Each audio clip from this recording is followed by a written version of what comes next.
Welcome to the On the Edge podcast with your host, Scott Groves.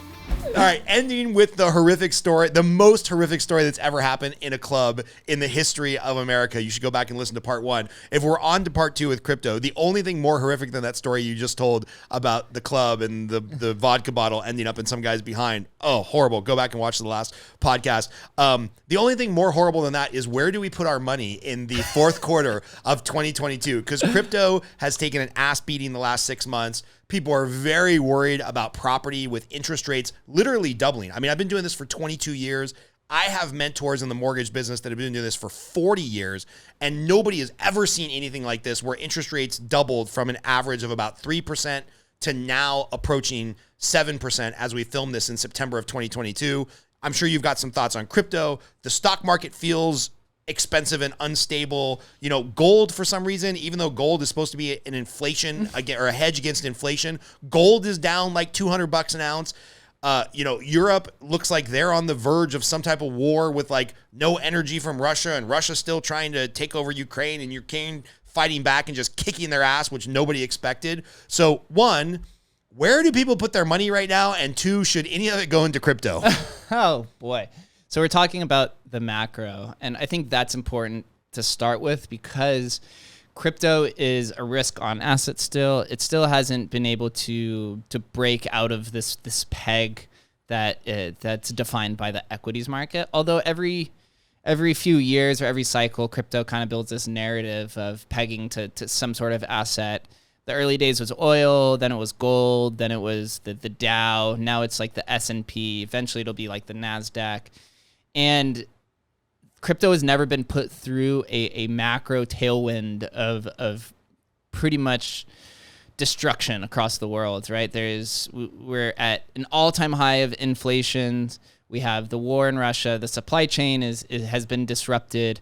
The energy in Europe is just going through the roof at all-time highs. It's really tough to know. Right now in crypto, the only things we'll start this. About 95% of the people have been washed away. This happened last cycle that I was around. It happens every cycle. The grifters leave. The projects that should have failed have collapsed. The first time I was here was actually like right around the Luna collapse, which kind of started this cascading of the Bear Stearns moment for crypto. So since then, we've seen 5 or 6 companies go bankrupt. We've seen a lot of protocols lose their money. People have lost their life savings. People have lost their lives, unfortunately. We have Do Kwon, who was the creator of Terra Luna for the collapse. The one that collapsed is now been issued an Interpol red warning. So now he's wanted by the entire world. They just issued that yesterday. And after they issued it, he went to go shitpost on Twitter about how he's not running anywhere and he's sitting in his living room. It's like a freaking movie. It's so funny. You have the two people behind Three Arrows Capital, Suzu and Kyle Davies, who basically borrowed $2.5 billion and went leverage long on crypto and lost everything. They even borrowed money from the IMF, right? Like the World Bank and the bank, right? Like these guys were the biggest degens that flaunted that they were worth a lot of money. Turns out it was all borrowed money. And this is kind of like what washed away a lot of these companies that went bankrupt, like Celsius. So when you say companies, do you mean like the companies like Coinbase that are the repositories of money? Or do you mean companies that started their own crypto coin, token, however we want to describe it? It's kind of a combination of both. It's kind of like Web 2.5. Celsius, which was similar to Terra Luna, but it was centralized where people would store their money there, and then you had a guaranteed APY. Turns out Celsius owes about $1.1 billion that don't exist because they were taking people's money and trading it on the back end. Oh, perfect. This also happened to Voyager, who's just bought out for $50 million, that has $1.2 billion in debt outsized. There's tons of these other companies from large to small scales. A bunch of the serial ruggers have left because the liquidity is gone. So those who are kind of left are either the OGs who understand there's builders who are building products, and NFTs are still kind of going hard. I mean, they've lost a lot of value, but there's still liquidity there. It's definitely down 95%. If you're a trader, the only things people are really trading right now is Bitcoin and Ethereum, and those are more like leveraged traders. So if you're a skilled leverage trader, then you're probably doing well. Like the range traders, there's a difference between range traders and breakout traders, which is just a whole completely different example of degeneracy. But you could do leverage trading on stocks and stuff like that too. So here's my frustration, and you mentioned the peg, and we're making some assumptions that people know a little bit about crypto. This is not the Crypto 101 session. Go back and watch our previous podcast. Chris will link to it in the show notes when we had you on before, because we kind of went through Crypto 101, what is a Bitcoin and this type of stuff. But the peg is the thing that interests me the most, because the allure of crypto was supposed to be, hey, we'll just go with Bitcoin because it's the most well-known. Bitcoin has a finite amount of supply, and it's not subject to the normal government inflationary ebbs of central banks manipulating the currency and yada, yada, yada, yada, yada, yada, yada.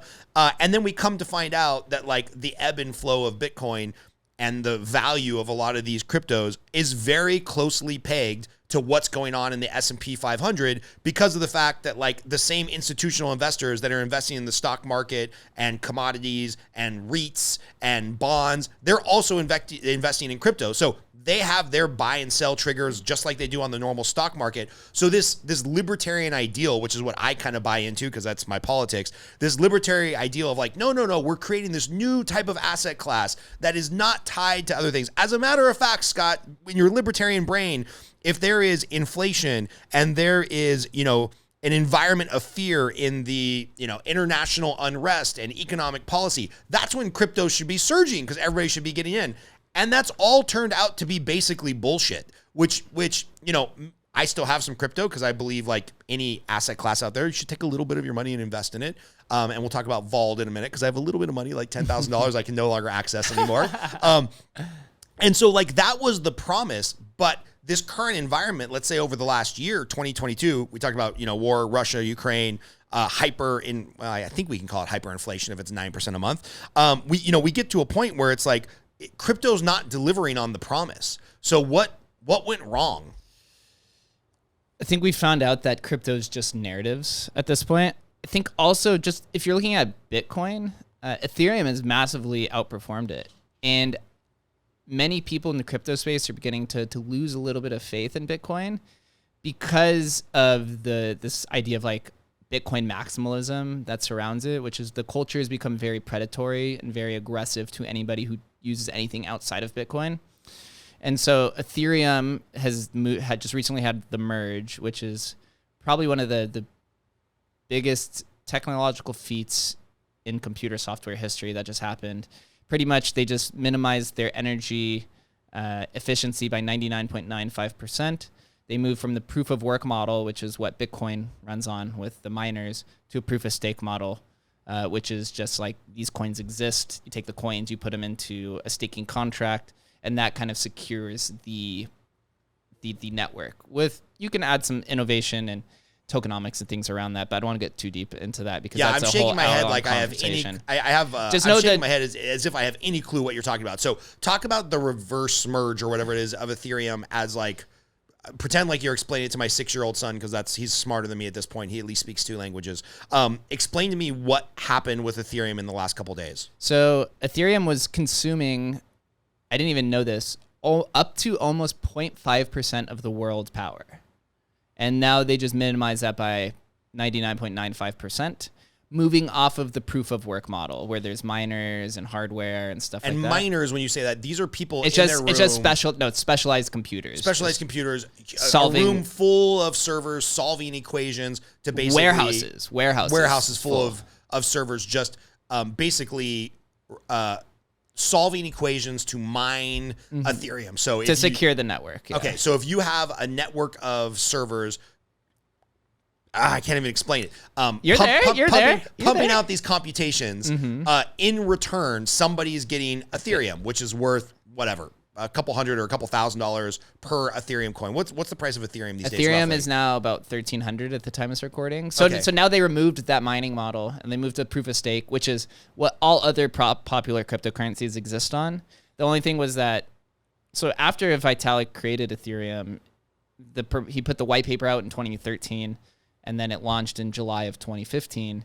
He had always talked about since the beginning of moving to proof of stake after they launched, because he realized the energy, the intensive requirement of energy consumption, and also the narrative of ESG and green and stuff like that. We want to preserve the earth, so they moved to this model. Other popular coins, if you've maybe heard of like Solana or Avalanche, or I'm trying to think, Doge is still a proof of work, but most of these newer coins are all proof of stake. So what does that mean? Like, how does how does a new Ethereum coin get produced if you're no longer mining it through these equations? There's definitely some nuance to it, and I'm just going to try to simplify as much as possible. Yes, please, for the dummies in the audience. There's no more coins being created. There's some nuance to that, but that's essentially the idea, is like what's going to exist is likely to exist. Yes, there's a small inflation now of like 0.2, but they also have this thing called EIP 1559 that also destroys Ethereum. So the idea is over time there's going to be no more ETH. So if there's a billion Ethereum coins, there's a billion that's Ethereum pretty coins. much, yes. You'll see it move, but that's the central idea over time is there's more to it, but that's kind of like to simplify it as much as possible. Got it. So these people that invested millions of dollars in warehouses full of servers, they're screwed. Yeah, so they've known for a while, and so that merge happened. The miners now moved to probably Bitcoin, or they moved to some of the other proof of work coins to it. And because of proof of stake, it allows for different types of scalability, energy efficiency, and optimization. Because of that, now they can build the new types of technologies that they were limited to that other projects were doing because of gas requirements and transaction fees and stuff like that. So a lot of the crypto natives and also the institutions, even JP Morgan put out a report and said that they're more bullish long-term on Ethereum than on Bitcoin. So let's go with Ethereum. Let's say you've followed the Dave Ramsey plan or the Susie Orman plan, and you've paid off your debt. You have a very affordable mortgage. You don't have any credit card. You've set up the life insurance because you have a family and you want your kids to be taken care of, because I think what happened is people bypassed all these steps and just went into crypto. And that's why, sadly, there's been suicides when crypto crashes. But at the end of the day, if my house is a reasonable cost, I don't have a bunch of student loans or credit card debt or whatever, I'm not gambling. I've got my 401k maxed out. I've put some other investments. Maybe I buy some gold coins that go in a safe at the bank, whatever. And then I'm like, well, crypto may be a thing or it may not. It's like any other asset class I can invest in. I mean, there was a long time where GE was the most powerful company in the world, and now their stock trades pretty low, comparatively speaking, to where it was in the 80s. So everything's a risk. But if I'm like, all right, my other financial house is in order, and I just want to put 5% every paycheck of my savings into crypto, is Ethereum the place to be? Like, I don't want to be knowledgeable. I just want to park 5 or 10% of my liquid savings every month into some type of crypto long-term. Is Ethereum the best bet, the safest bet? Like, if you don't want to know anything. I've been recommending, of course you have to say not financial advice, or maybe.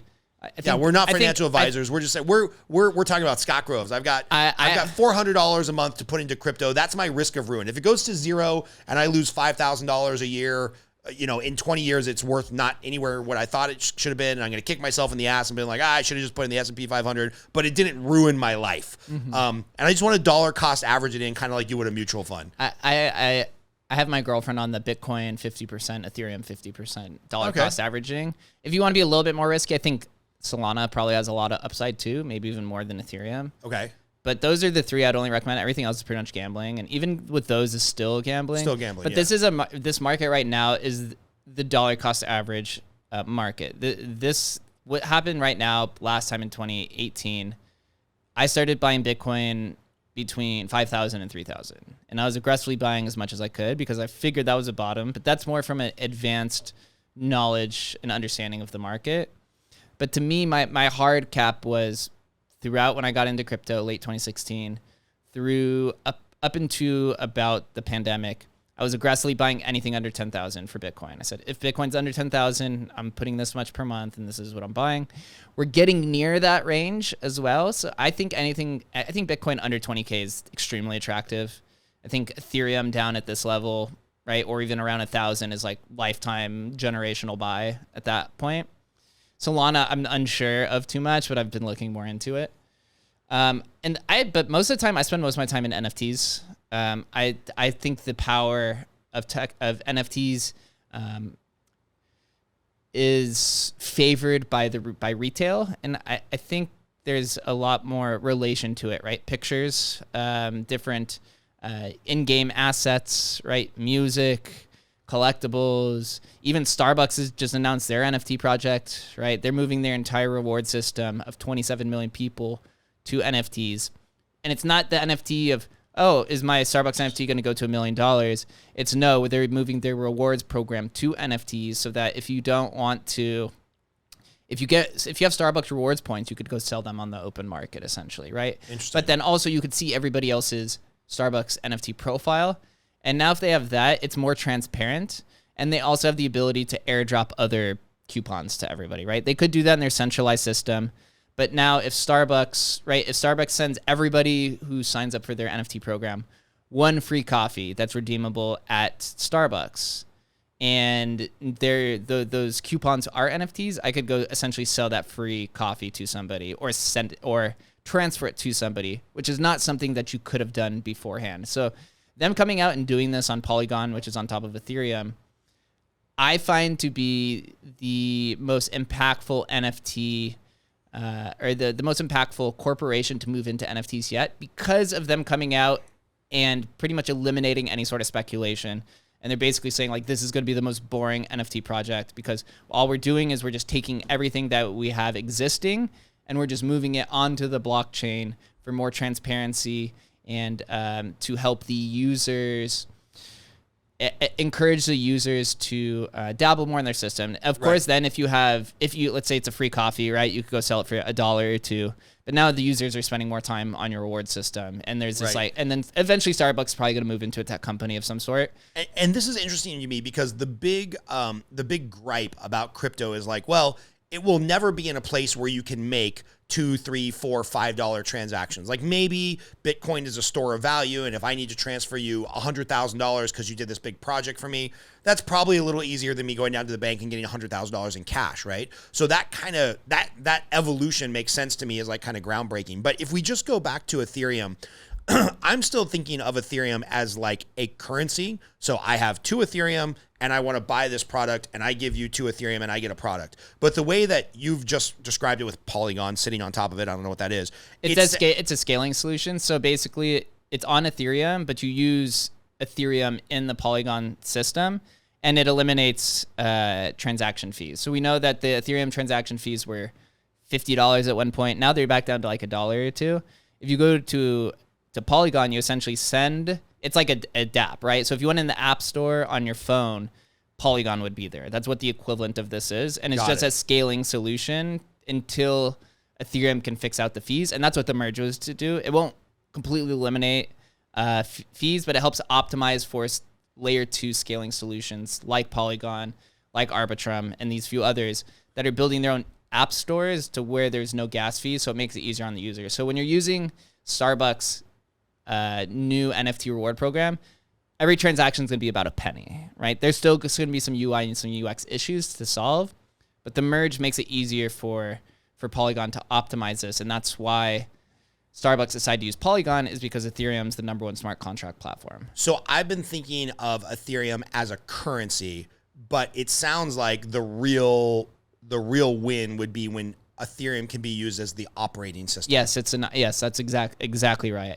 I see it as I should be thinking of Ethereum as an Windows or iOS, yes. not as dollars and cents. No, the difference is Ether, the currency, is used to operate within the system. It'd be like if Apple had its own coin within the system, but the difference with that is that Apple in the iOS is centralized. Ethereum is decentralized, so the use of issuing any transaction requires Ethereum because it prevents spamming the network. If every transaction was free, the network would be clogged and nobody would be able to get anything done because people would just like DDoS it, right? They would just send viruses and hacks and send infinite amount of transactions so nobody would be able to get their transaction through. Right. So that's kind of the idea. So tell me if I'm conceptualizing this correctly. And Apple's a great example, right? So if you're in the Apple iOS system and I buy a song or a movie on iTunes, that lives centralized on Apple's platform. They have proof that I paid them money. You know, they got the licensing fee to send it to sell me all the Back to the Future movies and then the Back to the Future score and whatnot. And there was actually a lawsuit over this where a gentleman, you know, an Alex Jones type guy gets kicked off of the App Store iOS. He's not even allowed to have an iPhone because he violated some terms of agreement. And oh, by the way, he had also bought $50,000 of an iTunes catalog of, you know, movies, videos, songs, things of that nature. So because it's centralized, Apple just says, no, you violated our term of service. Bye-bye. You don't get that $50,000 of value. But if that $50,000 of songs and movie in this scenario lived on a decentralized platform like Ethereum, I could be like, all right, well, middle finger to you, Apple. I hate you. But I'm going to go over to Android, and Ethereum, the operating system, will allow me to transfer my $50,000 of movies, music, songs, whatever, over to Android or over to my own thumb drive or whatnot. And I would still own that because it's decentralized. Am I thinking about this? No, that's exactly correct. Exactly correct. I am a genius. So some of that technology is still being built. So if you think of, and this isn't like the best example, but we're just using it for a frame of reference. If Ethereum is Apple, Solana is Windows, and so they're both decentralized operating systems that are non-discriminatory to whoever wants to do it. Right. They can't repossess your assets unless the chain goes down for some reason. Right. They can never cancel you. They can never say you violated the Ethereum terms of agreement. Right. Like, yes, it's a completely it's a meritocracy, and it's open to anybody who's interested. And that's the cool part of crypto, or just overall, is that people are just based off of merit. Some people choose to be anonymous. Some decide to be pseudonymous. They create a fake identity, or some people use a real identity like me. And it doesn't matter. People just care about like your output, right? Right. They don't have the ability to discriminate you. But in this example, can somebody look you up right now and find out what your net worth of Ethereum is because you use a real name? Yeah, they could. I have multiple wallets, so Right. that I have a vault, I have a trading wallet, I have cold storage from Bitcoin and other things. So you could probably figure it out with some due diligence and research. Got it. But you could also choose to have a pseudonym. So when somebody, you see these news articles sometimes, somebody just sold $60 million worth of Bitcoin. We think it's, Alpha Dog 357. We really think it's Elon Musk, but we can't prove it's Elon Musk. He can choose to stay anonymous or let it out there publicly. Yep. And there's ways of tracking people down. And you see this with like the NSA and all the government bodies, right? They go find your IP address. They go to Google, find your search history. Right. They go to Facebook and see who you've been messaging. And from that, they could deduce pretty much who you are. Right. So you could do similar things in crypto based off of the provenance and the transactional history on the blockchain, because you can go in and it's all transparent. Yeah, because the whole ledger's there. The whole ledger's there. Oh so God. Hold that thought. Given that idea that like the whole ledger is transparent and the NSA can find anybody they want, you'll never convince me that they can't. Is the concern of like, well, people could be using this for money laundering or nefarious acts, is that kind of overblown and just a scare tactic? Because at the end of the day, the ledger is completely transparent. So if they do catch some terrorist laundering money and they catch him with his username or his wallet or whatever, they could go back in time and see every single transaction, right? There's ways to obfuscate it. And there's actually, this is a good question, because there's a recent story which is going to really test this idea. And there's actually a lawsuit that Coinbase is funding. So there's a protocol on Ethereum called Tornado Cash. And what Tornado Cash does is it allows you to take your Ethereum and put it through essentially this mixer where it sends the transaction and puts the transaction together with thousands of other transactions to kind of obfuscate where the money's going. So there's a chance to figure it out, but it makes it very difficult. So if I see somebody download this tornado mixer thing, I just know they're goes up to no good. No, not necessarily. They've come out. My friends, they're probably up to no good. They've come. Some people are pseudonymous and they just want to send money. What if I just want to send you money, but I don't want anyone to know, right? It doesn't have to be for nefarious activity. It could just be because I don't want people knowing who I am or knowing who you are, right? Or what if you're trying to fund another? What if let's say you're one of the biggest influencers. His name is Kobe. He's been crypto since 2013. He's worth, I think, close to $1 billion at this point. Anytime he buys a project, there's so many bots on his real account that anytime he buys something, thousands of other bots buy with him or sell with him.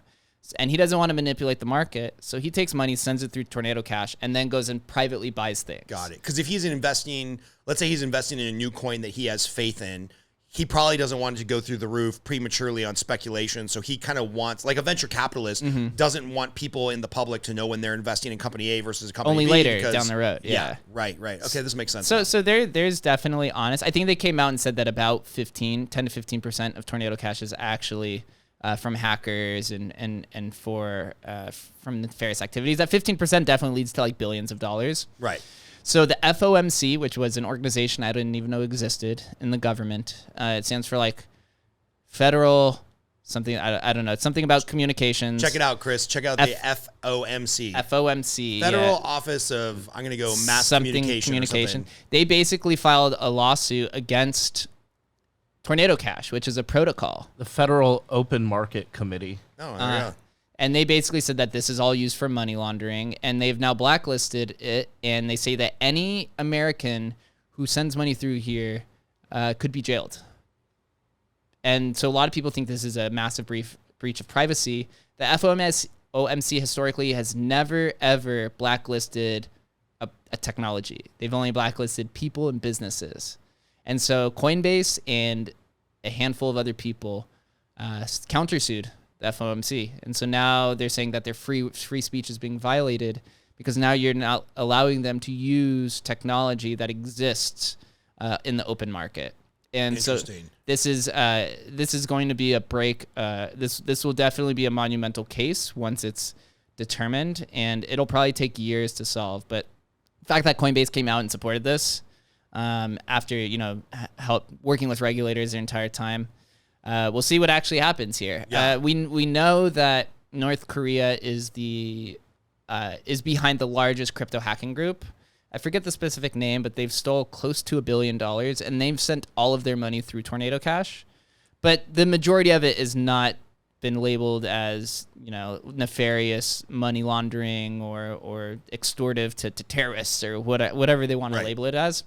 It's the same with crypto, where even in 2017 they were saying crypto is all money laundering, and it came out that's like less than 1% is actually money laundering. Right. So it's probably 1% of what's going on at the casinos down here in Vegas is money laundering. Yeah. Like it's the easiest place to go exchange cash for some validated currency. Mm-hmm. So that will be a big case, because if they start banning these mixers and the government's allowed to, you'll probably see a lot of the innovation move overseas to other countries, because now the developers don't feel protected, right? They're not. Yeah. They can be jailed for deploying software. Like that's never happened in history before. Yeah, it's pretty crazy. So we'll see what happens. But if you can't allow developers to safely work and live their life without possibly being remanded for their work, then why live in America, right? When it's a 24/7 global phenomenon. And so in the politics world, Republicans are actually, it's now become a little bit more bipartisan, but Republicans were favoring crypto more than Democrats were, which you think would be the complete opposite.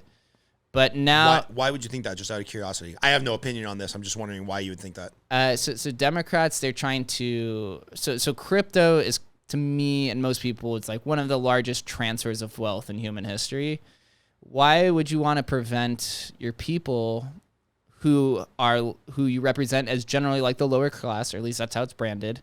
Why do you want to prevent them from basically changing their lives and participating in an ecosystem that is non-prejudice and non-discriminatory, where they actively portray this image that their constituents are actively a component, or they're an active victim of racism and prejudice and all these things? Why are you not allowing them to participate in a system that is not that at all? Right? To me, it just does not make sense. Yeah, there's no such thing as banking discrimination in crypto, because it's a protocol. It doesn't matter who you are, or where you came from, or what your sexual preference is, or what your nationality or your ethnicity is. It's like it's just math. Yeah, and we know this definitely exists in the banking world, right? Right. Especially with housing and bank loans, and the minorities have always been overlooked, and they don't receive the bank loans, or there's redlining and all these different things that happen specifically because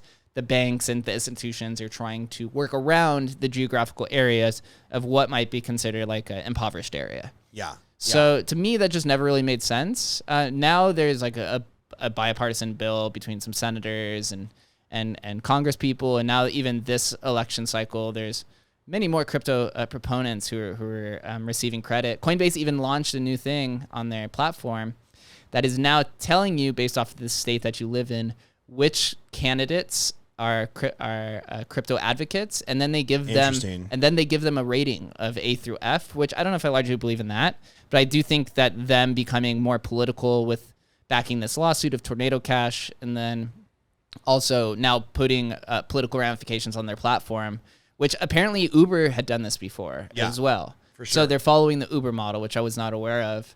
You know what's crazy? Like a word that wasn't even in the social zeitgeist 5 years ago. Like you had to be a real tech nerd 5 years ago to know what crypto was or Bitcoin or any of this. I can see in the very near future the defining issue of a campaign for a senator being like, who's the crypto candidate and who's the anti-crypto candidate? For a bunch of 70-year-old white dudes with their jowls down to here that still don't even understand how Facebook is a free platform, they're going to try to articulate to the general public why they're either pro or anti-crypto. Like, it gives me hope that maybe there'll be a lot younger people getting into politics in the near future. Like, I'm really encouraged by the fact that there's a lot of veterans that are currently running for candidacy, and like Dan Kennedy out in Texas, like he's been a big proponent of veterans getting back into government service, which I'm a big fan of, because those people at some point were willing to pay the ultimate price for the country, so they probably have a better insight, in my opinion. It'll be interesting to see if the crypto phenomenon lowers the median age of a candidate for public office. It'd be fascinating. So this actually happened since last time I was here. I held a in-person meetup with Andrew Yang, the former presidential candidate. Yeah, you were doing it like 2 weeks after we interviewed, and unfortunately I was out of town, because that would have been very interesting to go to that. That turned out largely successful. 3-hour event. I did a live podcast with him, got to know him. He is 100% backing crypto. He's been going to all the crypto meetups. He's not just a crypto advocate. He's just like a tech forward advocate. So he started his own political party called the Forward Party. And they want to be the creator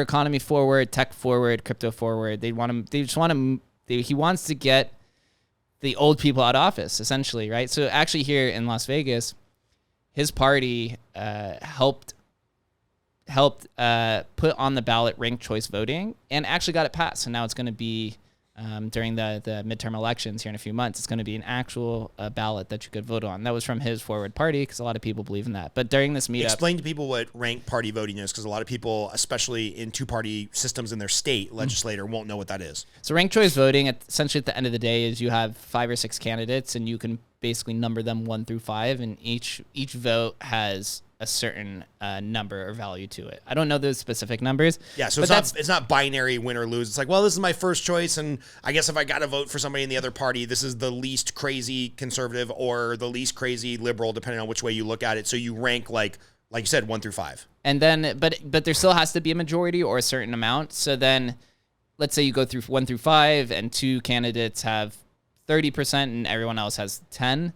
Then you'll have a runoff between those two. So it helps. It helps the general public kind of conform around a consensus much better than a this or that, because we know this or that always becomes like the lesser evils, right? I haven't seen any, at least in my lifetime, any presidential races where it's like, oh, both of these candidates are really good, right? It's just like, oh, they're both bad, but I'd rather have this one because he might not destroy the world, but he might destroy my city, Right. So Andrew Yang was very enlightening. You can listen to the podcast on my YouTube channel from the event. He's very forward thinking, and he wants to set up the Forward convention here every year. So, and plug your podcast. Where should people find you? You could just type Jake Gallen on YouTube. Spell your last name. JakeGallen. YouTube or the podcast. It'll come up immediately. Not Gallen with an O. Gallen with an E. Yeah, Gallen with an E. And so now I also on the YouTube channel and the podcast, you could see I had a handful of political candidates around the primary time in Las Vegas who are also crypto-leaning candidates to hear their perspective. Some are Democrats, some are Republicans, and one of them is running for the Libertarian governor position. Nice. Brandon Davis. Yeah. So I will be voting for him, and he will probably not win, which is sad. he was cool. So all three parties now are like have representatives within the crypto ecosystem. This did not exist when I was in the crypto space 6 years ago. Right. 5-6 years ago. It's a brand new phenomenon, which is interesting how quickly like relevant political issues change. And I want to get your thought on this because I'm trying to balance two thoughts, which I think both could be true at the same time. The one thought is it's like the greater fool theory or greater fool thesis, depending on what you look up on Wikipedia. It's like this idea that like, well, yeah, you can be in a game like crypto and you can even own Bitcoin at $20,000 as long as there's some greater fool who will buy it from you at $22,000 and you make a profit. But that doesn't mean that crypto or Bitcoin in this example is inherently valuable, right? I mean, I guess all types of currency is only as valuable as the value that we place on it. But it's kind of this greater fool theory, which really leads to the thought of like a pyramid scam. And it's like, well, yeah, great. Maybe I'm in early and all of this will top out at $50,000 Bitcoin and then it'll all collapse and crumble, but I'll make money because I bought in at 20 and I sold to a greater fool at 50,000. I think that might be true. And then I also think of this just short interview I saw with Kevin O'Leary, who's Mr. Wonderful on Shark Tank. He's big into crypto now. Yeah, he said this thing. He was like, I was talking to my son, and my son's in the MBA graduate program at Columbia. And unlike a lot of those people, several years ago wanted to get out of their MBA program and go work for, Charles Schwab or Goldman Sachs or Google or Facebook, something like 3 out of 5 of the graduating class of this MBA at one of America's most prestigious institutions wants to go into the blockchain or crypto or some type of project around that. And Kevin O'Leary said, he's like, I'm just betting on the fact that you can't put that much intelligent human capital behind something and not get good results. He's like, so can I explain crypto? No. Do I know exactly what I'm investing in? No. But I'm just kind of picking a mutual fund of potential projects and NFTs and crypto. And I know there's a lot of people way smarter than me with a much longer career horizon ahead of them versus him that are investing in this space. Good things have to come out of it, period, the end. And I'm like, well, that's probably also true. So like, which one of those two thoughts either resonate with you or yeah, there's some truth to both or there's no truth to either? I don't know. Do either of those like strike a chord in your brain? He has an interesting proposition, and I think this is kind of how most of the world is going to gravitate towards. He's actually focusing on communicating with sovereign wealth funds, right? These are worth hundreds of billions or trillions of dollars. Yeah, this is like the sovereign wealth fund of Dubai. All the oil money in the world is sitting under the control of like these 10 sheiks and their financial advisors. And he's trying to create indexes for crypto and to get them approved regulatory there.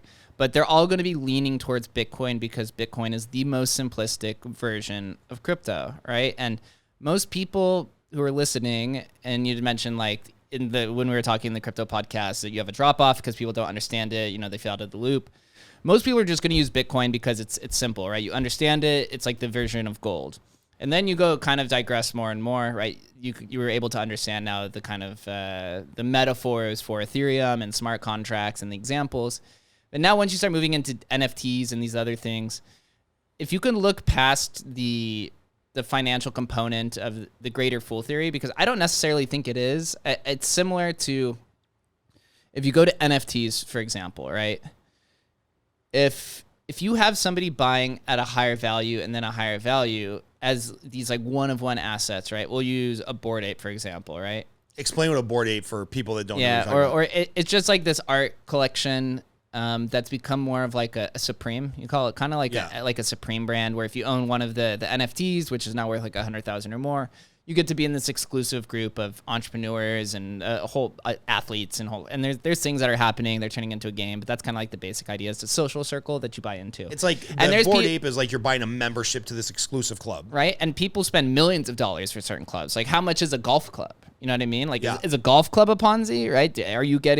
Is it the greater fool theory? The person, if you're going to pay $100,000 to be a part of this golf club, but then they're selling to John over here $120,000, who's the greater fool, right? You're still getting the same exact thing, right? But they're the ones that are controlling it, right?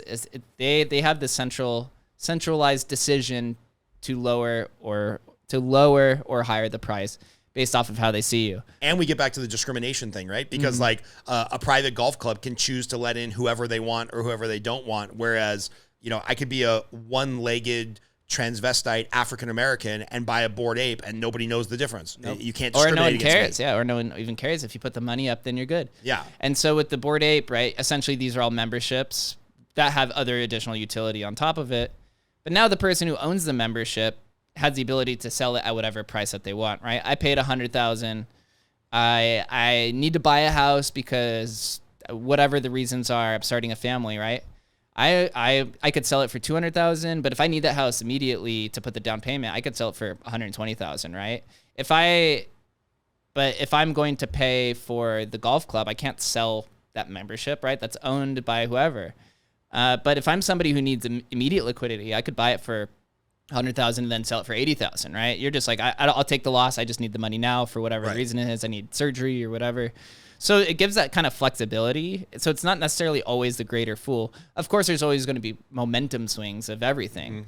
But this idea of like intrinsic value is a conversation that I engage with constantly between the specific niche that I hang out with, which is like digital antiquities, which is a whole nother conversation, to the currencies. By the way, we nailed the digital antiquities conversation the first time you were here. So if anybody's really interested in what a digital NFT antique is, go back and listen to the past podcast. Right. And I also owned an antique store in real life. So why does somebody come to me and they'll pay $400 for this radio, and then this other person will only pay $20 for it, right? Like, what's the intrinsic value there? The intrinsic value there is usually nostalgia of some sort, right? Right. But what's the intrinsic value of the dollar? It's backed by the U.S. government, which is backed by the military, which is basically backed by violence, right? If you're not going to use the dollar, then we're just going to bomb you, right? Like, that's kind of the idea. So what's the intrinsic value of Bitcoin? To everybody will have a different opinion, but what most people gravitate towards is that this is going to be the or one of the main currencies that governs the internet in this decentralized world. What is the intrinsic value to that? To me, I think it's worth trillions, tens of trillions of dollars.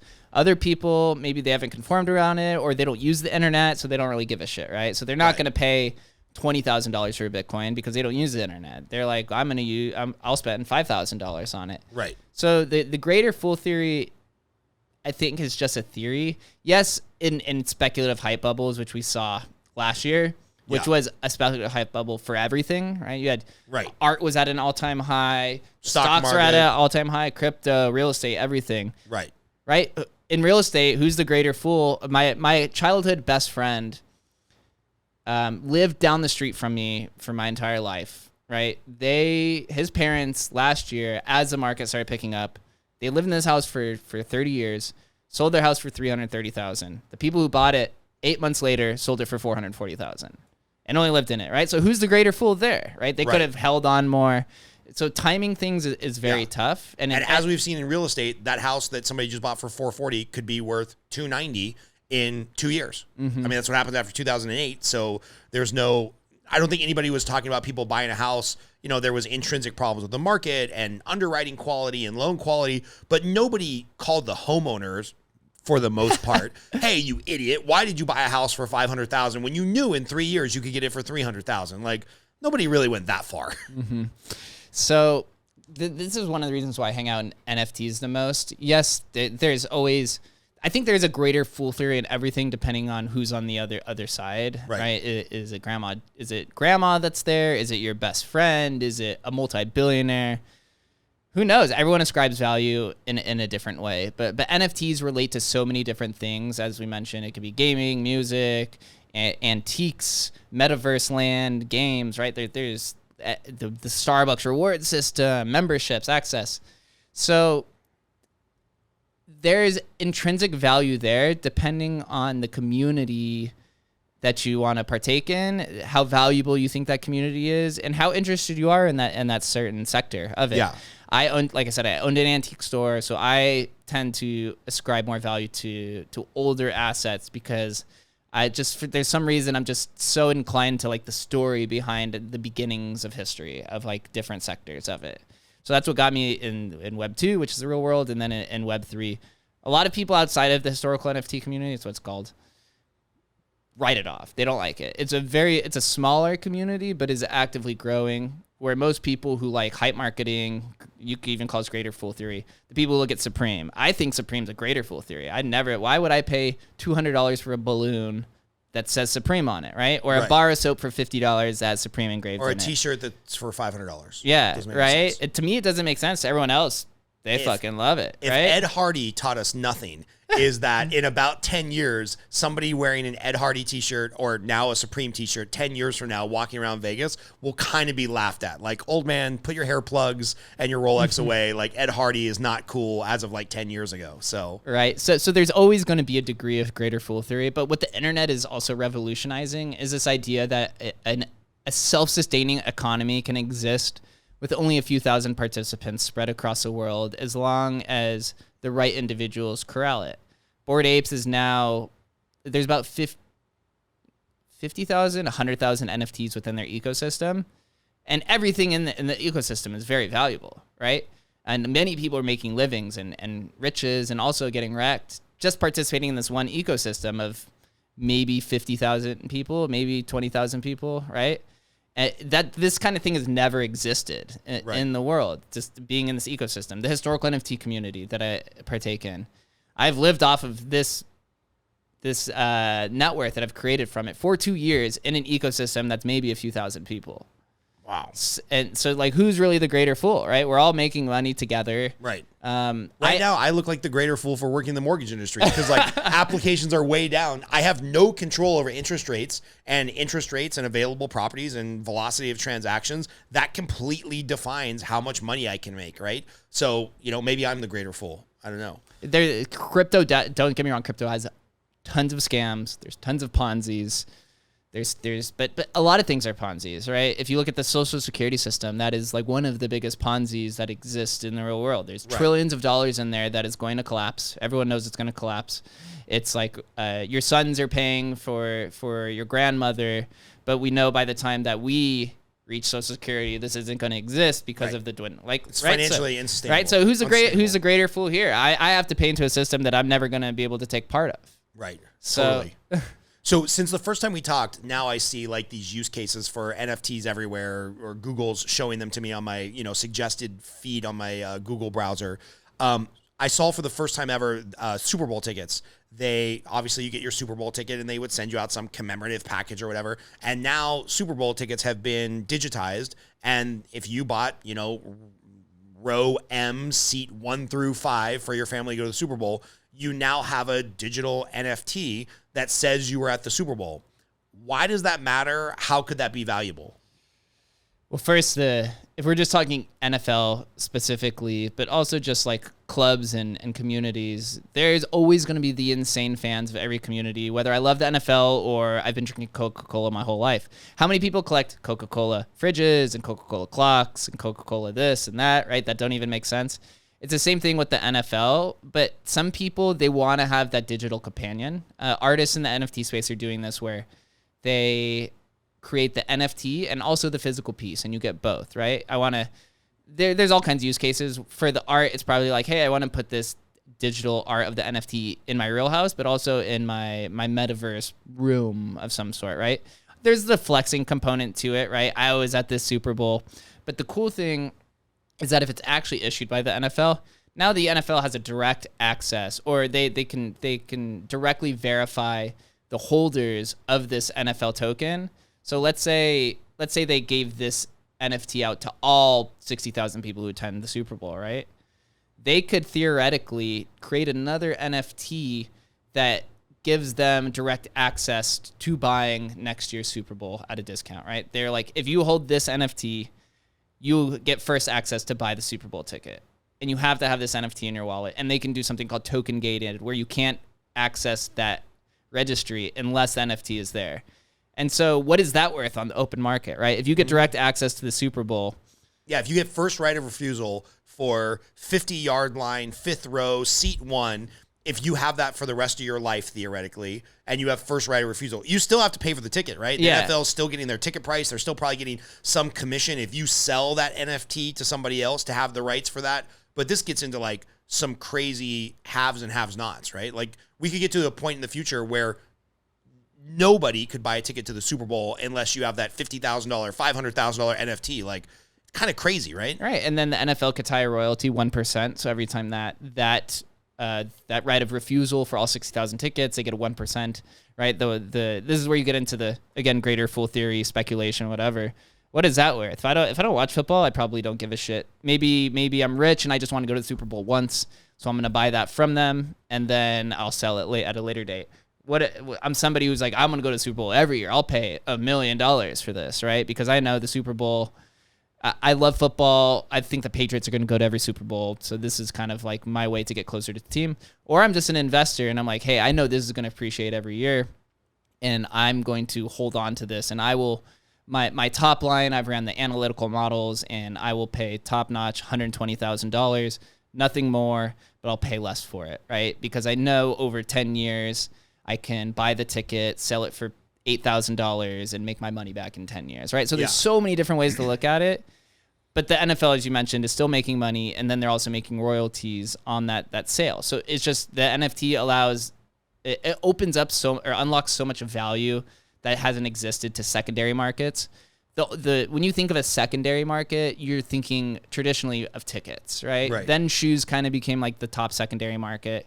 What if you did a secondary market for hotel rooms, right? What if you're the Wynn and you take, we'll just use their VIP services, right? You take all of their suites and you issue NFTs against that, and you sell that room, that suite, that $10,000 room as an NFT every day for the next year. So essentially you have 365 NFTs that represent this suite at the Wynn over every day.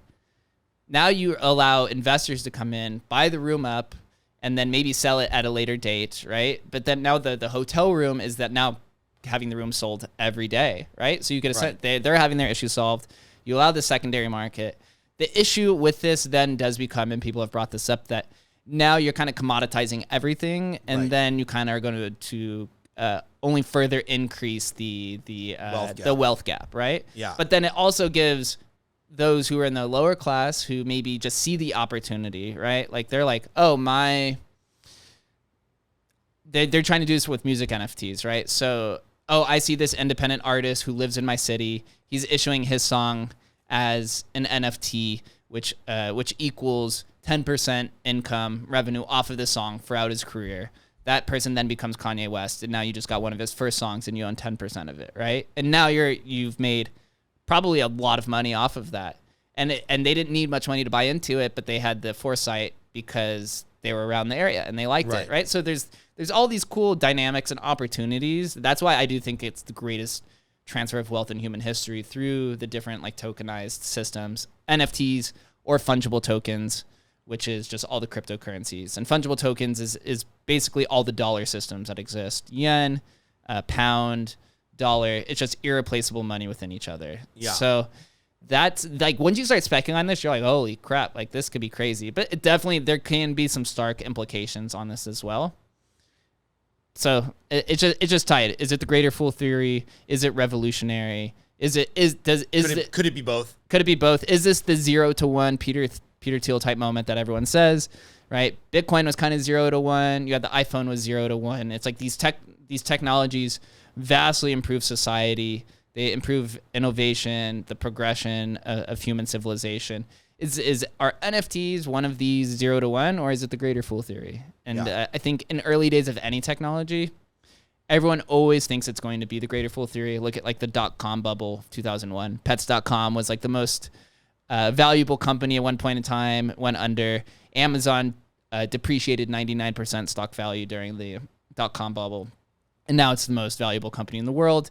And Amazon has vastly improved human society, at least in America where it exists, right? Like it's made everyone's life better. Granted, and excluding your opinions of the political feeling around billionaires and stuff like that, it's without a doubt improved society. So I think we're kind of now in the stages with NFTs. We've gotten past that. I think most people are pretty certain that Bitcoin will succeed and Ethereum will succeed. Now it's like these other technologies that are utilized on it. Are those just ways to make money on it, or is it something that's also going to improve everybody's lives? So it's funny you mentioned buying the artist early in their career and buying 10%, because I don't know. I actually wrote this down. I want to talk to you about this as a possible use case for NFTs. And Chris, maybe you can look this up. There's been a lot of artists recently who sold their music catalog, right? So Bruce Springsteen's coming to the end of his career. I think he's one that sold it. You'll have to look this up, Chris. Who recently sold their catalog of music for how much? So we'll just use Bruce Springsteen as an example. He's got a catalog of music. He's got, 23 albums that he created. He owns the writer rights, the producer rights, everything too. And he says, I'm at the tail end of my career. Yeah, I've got $100 million. But what would be cooler is $500 million. So he enters into an agreement with Capitol Records to sell his entire catalog of music for $400 million, and they get all the royalties when it's paid on the radio. They get the intellectual property of the music. So I'm just thinking, in the future, could we have a scenario where Bruce Springsteen goes to the open market and he says, I am now going to NFT the rights, or tokenize, whatever the correct... Tokenize. Okay. I'm going to tokenize the rights to each of my individual songs, and if Scott wants to pay $1 million for the song The River, because it's one of my all-time favorite songs, I'll pay $1 million because Scott Groves now owns the right to that song. It's like kind of a flex, right? There's some value because I can resell that into the future to either a music industry insider or just somebody else who's a super fan. And every time that gets paid on the radio, I'm going to get the royalties. So maybe it's even a great investment, right? Because they're still paying the River on 95.5. Chris, you got someone? Sting, Bob Dylan, Bruce Springsteen, Paul Simon, Stevie Nicks, Neil Young. Wow. How much did Bruce Springsteen sell his entire catalog of music for? I'd be interested in this. I think I read somewhere like 160 million. 550 million. Holy Jesus. shit. Yeah. Yeah, see, I told you it'd be cooler to retire with 550 million. Yeah, that's 100% the way people are thinking about it. Music NFTs are still very, very early. Very, very early.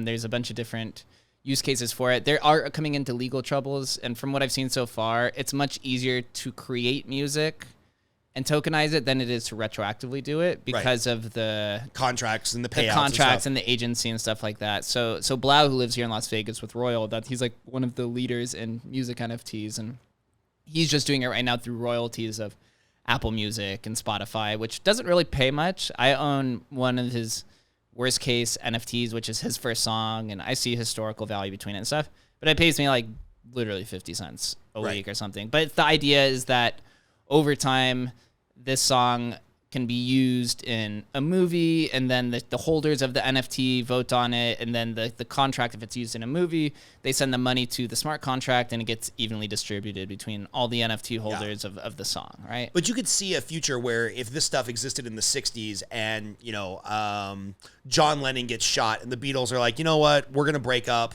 because John Lennon's dead. We're never going to do the reunion tour. Let's just sell our catalog of music. And not only will we sell it, we'll take the money now, but every time somebody sells the tokenized version of the song Let It Be, we get like a 10% royalty on that resell. But the person that bought Let It Be for $500,000 in the 60s made a great investment because they probably got paid royalties over the next 50 years. That song is still on the radio every single day. Like, you could see a real contractual future for some of this working. And you would eliminate a lot of the shenanigans if it's out there on the blockchain, which I kind of sort of understand. But it's like a public ledger; everybody can see. That's all like, it is. Yeah. I wonder what Let It Be has made over the last 55 years since it was released to the person that bought that tokenized version of the song and they own the rights. Like, I can see where this would be really interesting to intellectual property contract law.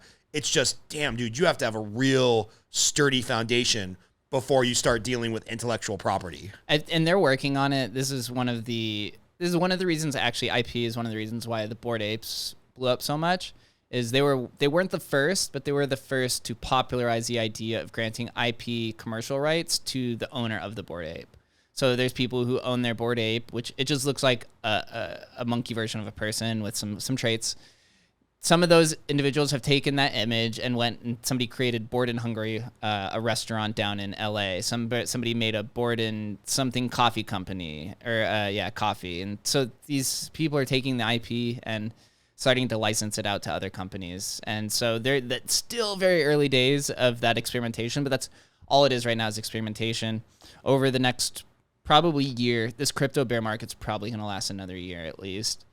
You'll see a lot of experimentation happen, and maybe 1% to 5% of what happens is going to be like real game-changing winners, whether it's financially, technologically, or culturally. Like, there's going to be a lot of things that come out from this, and even the founder of Coinbase last year said that he believes that NFTs will probably be more valuable than the overall market cap of all cryptocurrencies. Interesting. So what's like if I had an unlimited amount of money that I could give you, and I was like, hey, Jake, go buy some NFTs that have a good chance of maintaining value, but also have like a little bit of a lotto ticket thesis. If I was just like, hey man, you're my crypto guy, here's $100,000, go buy some stuff for me. You're not a financial advisor, we're not giving financial advice, but you're like, dude, I'm gonna take a swing for the fences on this one. The safest ones, and I think it's pretty. I think this is like a pretty uniform idea that CryptoPunks are probably the safest NFT to own. They're from 2017. They kind of revolutionized the PFP movement. And is that the one with the like triangle glasses? Yeah, they're pixelated. Yeah. So these are probably the safest. Bored Ape and Yuga is probably there too. I think they're, even though they're valuable, there's still a little bit more test, but they now have VC backing from A16Z, and so I just can't see the monster being stopped at all. If you follow the trail too, and you follow kind of what A16Z is investing in. Who is that, by the way? A16Z is Andreessen Horowitz. It's the largest venture capital firm in the world. And they're investing in a lot of NFTs and crypto. Yeah, or a fair amount. And it's caused a lot of it's caused some sour taste in a lot of the crypto natives, because now they're like, we're trying to move away from this Web 2 VC model. Now we have them coming in. Is it going to taint the culture? Now the VCs they invest because they're profit maximalists. So now they're now these NFT companies, their product is selling more NFTs rather than curating a community. Right. Honestly, if you follow most of what A16Z is investing in, those will probably be the best bets. Moonbirds, what is it? Pudgy Penguins, Yuga. This is so crazy that we're talking about a multi-billion-dollar venture capital fund investing in Pudgy Penguins, Doodles. So they've probably put about $4 billion so far, or $5 billion. Chris, can you look this up? How much? What's the name of the VC company? A16Z. A16Z. Yeah. Look up how much has A16Z publicly admitted that they've invested in NFTs. They announced it. So they just did a $50 billion in Doodles. They invested $50 million. I mean, they invested $50 million in Gary V's Veefriends. Yeah. They put, I think, $100 million into Yuga Labs. They invested like $100 million in OpenSea. They have $35 billion in assets. Yeah, so they're doing something. They're going really hard, and the reason why is Chris Dixon, who's one of their general partners, has been into NFTs since 2017. He was an original CryptoKitties NFT claimer, which CryptoKitties was like one of the breakout moments for NFTs in 2017. So if you follow those are probably the right. I think it's try to figure out what the next genre or category of NFTs, and just take like a Mr. Wonderful type bet, as you're mentioning, and just spread it across that sector. A lot of people think gaming NFTs is like ripe for it to be like the next bull market catalyst. I don't know if I'm so sure about that, because I'm gonna be honest, NFT games are not fun. Yeah, they're still very early. It's more like a click farm than it is like entertaining. Yes, it's entertaining to make money, but it's not. A lot of those get outsourced to the Philippines and some other countries where they just pay people to click buttons for them. So it's not really a game. There's people trying to work on it. You know what's interesting? You mentioned the Gary V. What do they call them? Veefriends. Veefriends. So I almost bought one of those. A friend of mine, shout out to Clay, was just hammering me and a buddy to buy some of those, and I was like, yeah, I like Gary V. Kind of his intrinsic pitch was, hey, if you buy one of the Veefriends for $2,000, I think now they're probably $10,000. You should look this up, Chris. How much does a Veefriend cost right now? The implicit agreement was you can come to Gary's VCon special social media thing for, I think it was 2 years or 3 years. I was like, all right. 3 years. Yeah, okay. So I was like, $2,000 divide by the events. Like, I would pay $1,000 a ticket to go to his thing. And he's claiming all this extra value and blah, blah, blah, blah, blah. And he's somebody who in the social media space, obviously I've never met him. I don't know him. But I have a level of trust with him and his brand where I was like, okay, the cheapest one right now is how much? The cheapest Veefriend is $41,000? No, I think it says the price for a single Veefriends NFT is currently 13.25 Ethereum, or about $41,000. Wow. Did you look at that on OpenSea? So I'd go on OpenSea. That's from markets.businessinsider.com. It might be older. I think it fell down to like 6 or 7 ETH, which is Wait, still. you're right. That's from February 13th. It's still close to between $6,000 and $10,000. Yeah. So when I was looking to buy one, they were about $2,000, and I almost did it. I think it might have been right before you in here. I couldn't figure out the wallet and transfer this shit over here and divide by pi and carry the one and enter my password in 95. 15 have been sold in the last 7 days. Average price is 8.8K. There you go. Yeah, there we go. So I would have 4x my money in a year. And now that Gary Vee has said, hey, I wrote in this royalty where every time one of those sells to a new person, I'm getting 10%. So if that $8,000 V-Friend sells, which I'm sure people sell and buy all the time, he's making $800 in his sleep every time one of these couple thousand tokens sells. And so now that he's got the market, he basically created the market. He's like, hey, we're extending V-Friends to come to VCon for 5 years, and you're going to get some stuff from Wine Library. And now all of a sudden I'm like, dude, because other people are buying it for a more expensive price, I would have got infinitely more value out of my initial $2,000 purchase, and I'm kind of kicking myself in the ass. But to your point, for every V-Friends that works out, 95% of the V-Friends is a scam or a rug pull or somebody that just doesn't have the cachet to deliver. So it's like you really have to have a trusted brand, which then kind of gets away from like the cool underground scene. So it's a really weird dichotomy where it's like, I want to invest in these tokens or these NFTs that have like kind of a big company or personality backing. But the whole reason I'm doing this is to get away from the big company. Exactly, yeah. It's like, it's a real dichotomy. 100% right behind it. The interesting thing with NFTs is you have anonymous founders, you have famous founders, right? And then somewhere in between. And at the end of the day, it's still a business. But then it's weird because during the last year, a lot of projects were purely just speculation. And anytime they introduced utility, which just means they introduced a use case for it, the market of it plummeted immediately, right? Because now the speculation is gone. Right. So Yuga Labs is smart in a way that they understand hype, and they do these things called airdrops, right? So if you bought a Bored Ape at 1 ETH, we'll say $2,000. At the time it was probably about 2,000. You received an airdrop for Mutant Ape, which at one point was up to 40 ETH. You received a Bored Ape Kennel Club, which is their dog, which got up to about 12 ETH in value.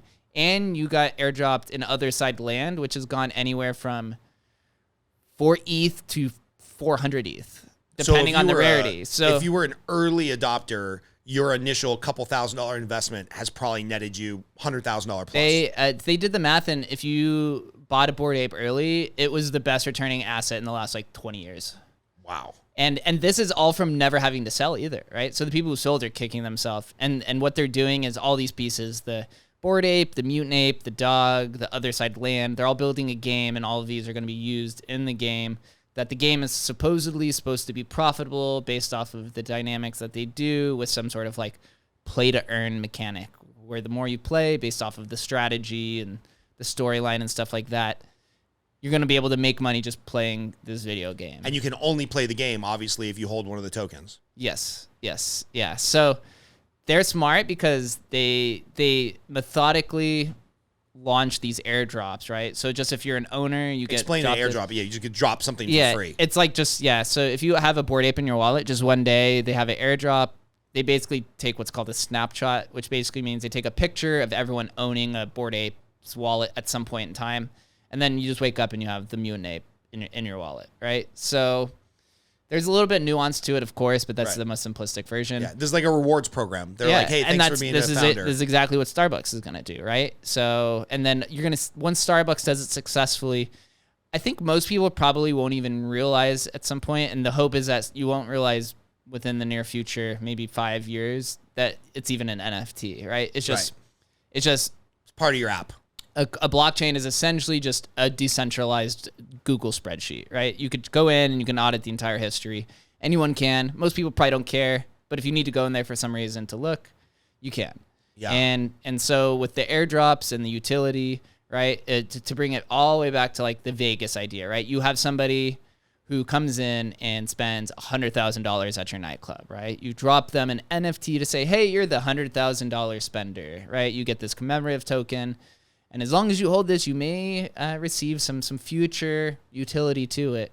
And after a year, you're like, hey, here's a $30,000 voucher to come. All you have to do is pay tip on the night, house is on us, right? And so that person can hold it because it's meaningful to them, or you could sell it on the open market knowing that there's future utility to it. And now the person received a $30,000 comp to it, right? And the host, they probably won't even need to have hosts because now they have direct access.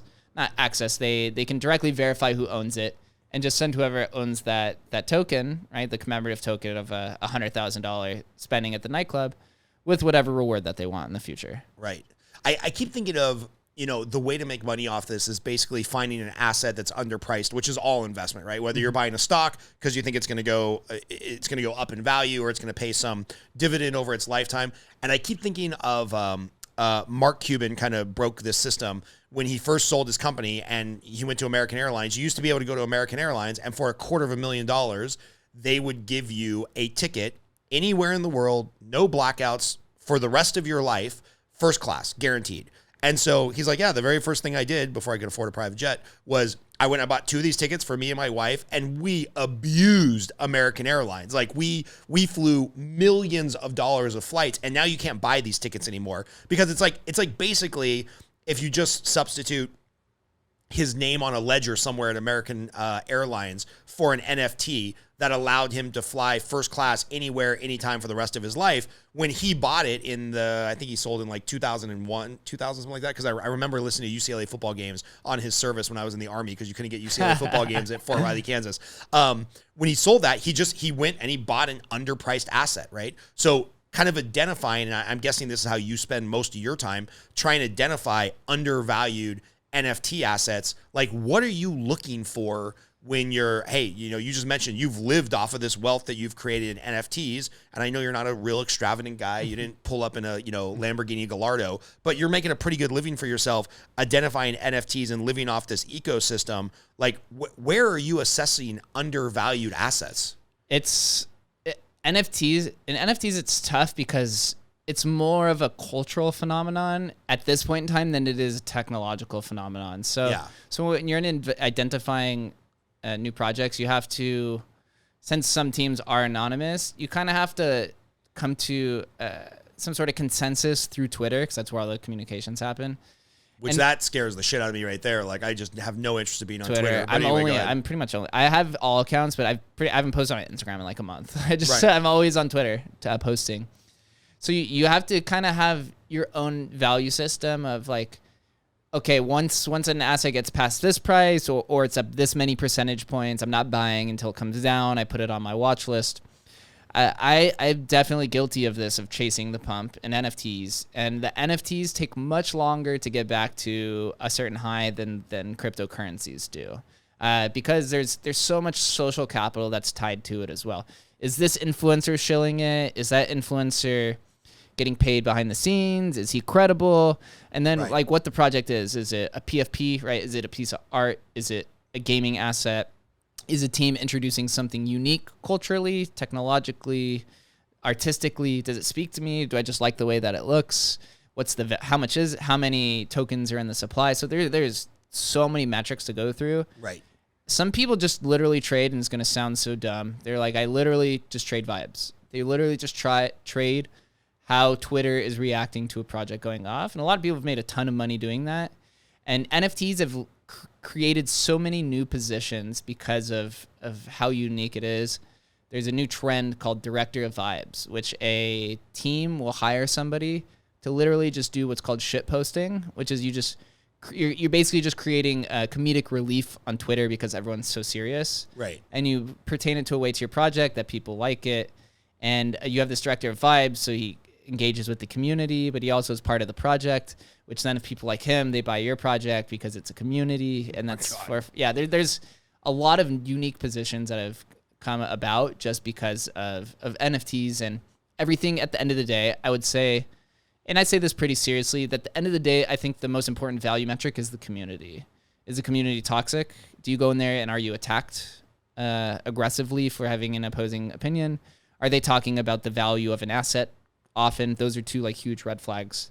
Is the founder active? And if he doesn't have to be active because he's building, or she, are they available at least, right? Are they engaging with the community? So those are like some primary ones that you look for the red flags first. Yeah. Then you start seeing like who's in the community. Are they successful people? Is there a lot of enjoyment and excitement? Are there community calls? So I think identifying the community is primary. Some people will identify the art first. If you don't like, most people, if you don't like the art, you won't buy it. That used to be my thesis until I missed out on a ton of things and realized in my value thesis is that the community is what comes first, right? But if it's a new project, then there's a few things that you have to figure for, because every NFT chart looks exactly the same. Right. There's an immediate pump, and it's the same with the sneakers market. It's the same with most secondary things. Right. Same with luxury watches. They're down 30% right now. It just took a couple more years for it to work its way through the system because it's a physical good instead of something that's easily electronically traded. Yeah. So there's always this huge pump where something goes up 1,000%, 10,000%, and then it slowly dwindles down to a point to where the community basically puts like an artificial floor where people are like, okay, this project hit 10 ETH, now it's at 1 ETH, and you start noticing that anytime it drops below this psychological number, it gets bought up immediately. And that's where you can start conforming like, okay, now the community is saying like, this is the low, essentially. Yeah. And so that's at the point where the sellers are exhausted, and that's like any financial asset. There's more people who want to get into the project than who want to get out of the project, right? The only thing with NFTs is that everyone has social media, or everyone has OpenSea profiles, so you can identify who's buying and selling, which is different than buying stocks or Bitcoin, or art where it's anonymous, right? So it does encourage this thing, which is unfortunate, of sell shaming, where your favorite influencer or advocate is selling a project, even though he owns a bunch, and they think you're losing faith, and you're like, no, I'm just trying to take profits. So there's an interesting relation there. But being able to identify who's entering and leaving, I don't think has really ever existed in like an open source kind of idea. So that's one unique attribute that I think about a lot. If there's a handful of people who are buying, maybe they're considered whales, where you have tools who track people's wallets. They have over $10 million in their wallet. There's a thing, it's called whale watchers. If you see a bunch of whales buying something, then you're like, okay, maybe there's something going here. It's also the same in traditional markets. This hedge funds buying. Yeah. Right? Oh, Warren Buffett's thinking about buying more Wells Fargo stock. I better get in. He knows something that I don't know, or something. Or Nancy Pelosi, who's been the greatest trader of all time. It's if you just follow her trades, you're killing it. Right. Funny how that works. Hey, Chris, can you look this up? Because the one thing that I almost did pull the trigger on was Gordon Ryan. I got into jiu-jitsu about 2.5 years ago. Gordon Ryan is basically the Dave Chappelle, the Tom Brady, the Michael Jordan of jiu-jitsu. It's insane. Like jiu-jitsu, you're supposed to lose sometimes. And this guy's undefeated in like 56 matches. He did something at the ADCC this last weekend in Vegas, which is like the ADCC is like the Olympics of jiu-jitsu. He did something that nobody else has ever done. He basically made everybody else in his weight class, plus this super fight against the previous greatest in the world, he made them all look like I was wrestling a 6-year-old. Like it was embarrassing for the sport, to be quite honest. And he released this Ethereum project where I think it started at 1 or 2 Ethereum, and then it like peaked at like 6, and now it was, last time I looked, it was down to like 1.2 Ethereum. So if you buy the Gordon Ryan, the King NFT, what you're getting access to is you can always go to his future private trainings for a reduced cost, and you get his video library of trainings as long as they come out.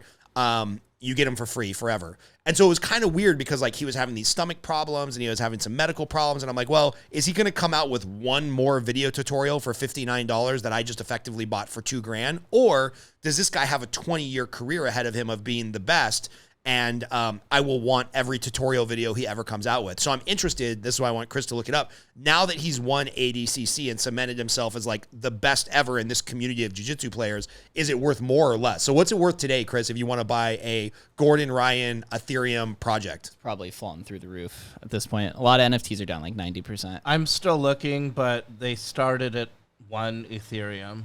Yeah, you probably have to go to whoever it is that's selling them. So you can find it. It's like BJJ Fanatics. Just Google Gordon Ryan NFT BJJ Fanatics. You'll probably find the link and you can come up with it. I think it was way down because, like you said, all NFTs are down 90%. But I'm wondering if the him winning this ADC was a catalyst for the value to rise, because people are like, oh, this is actually probably a really good asset. His stomach is fine. He's clearly the best in the world. I want all of his tutorial videos for the rest of time for $2,000 or $4,000. Or maybe I just love the guy and I want to support like his project and basically give him a big tip for being the best in the world. Hey, you're speaking to the tune of this like new phenomenon of like meme tokens and influence and like the influencers' power over their token or their equity. It kind of started with Elon Musk, right? A lot of people buy Tesla because they like Elon Musk, and he's also a meme god. So anytime he tweets, Tesla goes up, Dogecoin goes up, and there's no real intrinsic value, right? The idea of like what's intrinsic value. The intrinsic value is that people like him and they like when he shit posts. So anytime he shit posts, Dogecoin goes up, right? Because Dogecoin is also a joke that ended up becoming a multi-billion-dollar asset, right? At one point, it was worth $50 billion. So then it becomes this. It's Dogecoin. It's very emblematic to GameStop, right? Why did people buy GameStop? Because fuck the hedge funds. We're gonna liquidate them. We're gonna short squeeze them. It's the same thing with Dogecoin. Dogecoin was a joke. Elon Musk is circumventing the SEC because this is a commodity, and so he can tweet anything that he wants because it's not a security. So he's going to artificially pump it based off of jokes and fuck the man kind of thing, right? It's the same thing like you're talking about with your jiu-jitsu trainer. What's the value there? I'm sure there's some utility there, but also like this pseudo equity. He physically looks like he's in good condition, so maybe there's something psychological to where I should buy it because he looks like he's in good health, because the token is surrounded around jiu-jitsu, right? There's so much of this that has become popularized in crypto, and then you saw it with the meme stocks as well. It's just the idea of like intrinsic values bullshit. Yeah. So if you could wave a magic wand and be like, hey, I just got contracted to consult for this company or this celebrity to build this type of NFT that either has future value or utility. Like if you got your dream job tomorrow to consult on a project, what would it be? Who would it be? What value would it serve? So recently I've been in some conversations and negotiations to potentially take a strategic partnership within a company. I can't say yet because we're still kind of working the details out. It's within the space that I'm already at, so it's a pretty good match. So I'm hoping this works out. If not, I've thought a lot about my own projects. Do I want to do an NFT project that's related to my already existing strengths, right? So that would be like something in Vegas. I was actively communicating with MGM and Circa and a bunch of different corporations in Vegas to help them with their projects. I don't think they're ready yet, so I've kind of turned against the Vegas crypto proposition, not from like the adoption. I know the adoption is going to happen here, but from a consultation, because they're obviously not ready. They don't see it in the same light that we do. They see it as like a marketing tool rather than an actual revenue generating product that you just have to put some time in. So then it leads to like, okay, if I can't do the Vegas thing, then I have to tokenize something that's my own personal strength, right? So it could be like something with networking, something with fundamental understanding of NFTs. So it's this current conversation that I'm having with this team, I think is like one of the best perfect fits that I could get into right now without creating my own product. Yeah. So I have to say, after doing this consistently for almost 2 years of living off your own investable income, it becomes very tiresome after times, right? Yeah. If you can make a good living, it doesn't mean that I'm like a mega millionaire or worth like a shitload of money, right? You can make 1 to 2 NFT trades, make $2,000-$3,000 and kind of live off that. That's just like a normal wage job. Yeah. But you still have to it still requires a very precise amount of attention to get these things done. Also, when you're investing, right, you have some money that's stored away that you're like, I'm never going to touch this. Yeah. I'd rather go get a job than have to touch this because this is like my absolute safety net kind of funds. Right. So I'm currently been feeling very. I've been feeling like I want to build something again. My entrepreneurial cap's been on, especially in a bear market where the liquidity and momentum's gone. So you're only forced to either go touch grass, as they call in crypto, and get out of the house and stop looking at the charts, or you actively build something. Mm-hmm. I think consultation is fun. I don't know if I'm specifically there yet. I probably could for some Web 2 companies, which are just non-crypto companies. Yeah. They're just not completely there under their own understanding. Also, just the overall macro market, everyone is being pretty conservative at the time. Right. So I do have some ideas of tokenizing either myself or my skills or doing like a full-on project. But I'm gonna wait and see what happens here. Maybe next time we chat, it'll be a completely different story. But we have, it's basically a vision to be the person selling the pickaxe and the shovels rather than trying to pick the gold, right? That's kind of what trading is. You want to have that golden hit rate. You want to have that 100x, which is the gold, and you can fuck off or retire or whatever it is. Right.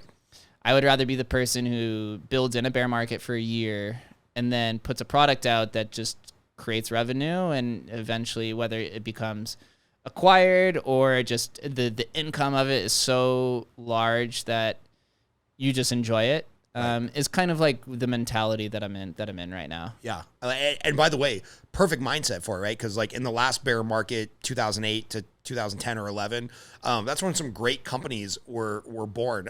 Thanks to Chris, in our coaching business, we were a very early adopter of Zoom, which came out of the last bear market. And it's like, yeah, they're selling the shovel and the pickaxe. Like they're a very boring technology that just made it a little bit easier than GoToMeeting, which is still horrible to this day. They made it every time somebody has a GoToMeeting meeting or something other than Zoom, like I don't even want to log on. Mm-hmm. Even a buddy of mine works for Northwestern Mutual. He's a financial guy. And he's like, yeah, we're going to be talking about your finances. So we have to log in through our like secure server webinar because I'm going to be showing you your accounts or whatever. And I'm not some baller that has a ton of money, but for security reasons.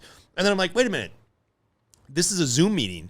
He's like, yeah, it's just some bullshit overlay that we put on the email on top of Zoom so that there's the perception of security, but it's Zoom. We're just not recording the meeting. And I'm like, oh, all right. So Zoom is basically doing it for everybody. They've become the de facto shovel. And so it's cool that you're in that mindset because kind of this is the market where these things are born. So kudos to you.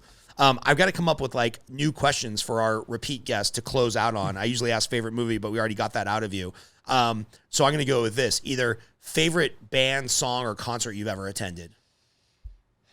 I'm a raver kid, so it's going to definitely be a music festival. My favorite music festival that I've been to is called Electric Forest. It's in Rothbury, Michigan, out in the middle of a forest. It's put on by Insomniac, who throws EDC and a bunch of these other festivals. And it's a 4-day festival plus day 0 of camping, where you basically camp out in the forest with, I think, about 80,000 people. Everyone there has to camp because the nearest hotel is, I think, over an hour away.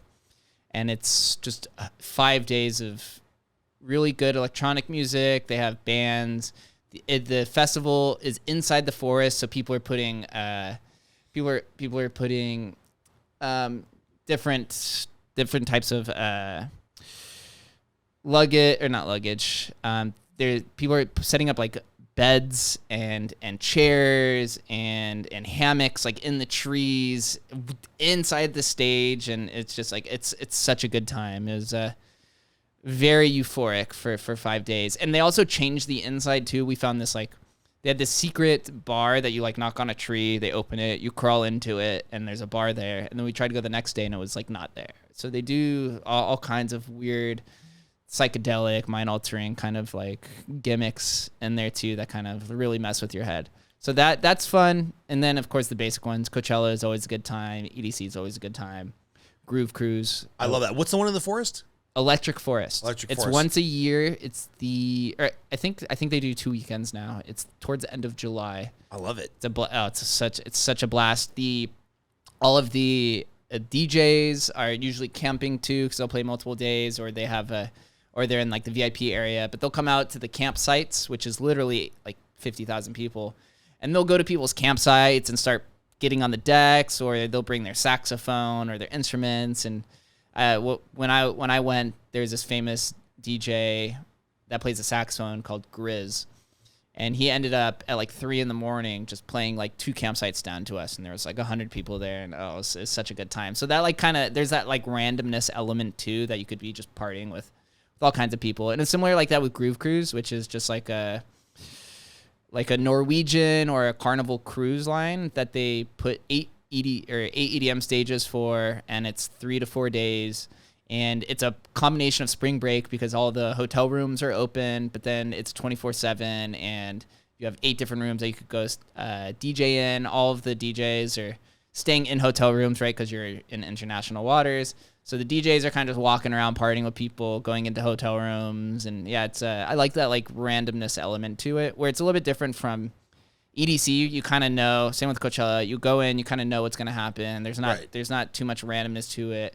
It's very organized, and so some of these smaller ones or more eccentric festivals are the ones I try to go to. That's awesome, man. And assuming Lake Mead doesn't run out of water and the West Coast doesn't like basically die of thirst, being a lifelong Las Vegas resident, what are you most looking forward to in, getting past the midterm election? Hopefully 2023 is a better year than 2022 for the financial markets. Like, what is Jake looking forward to, specifically maybe in Vegas, Nevada, the West Coast? What are you looking forward to? In Vegas, I'm excited for the kind of blooming tech scene that's happening.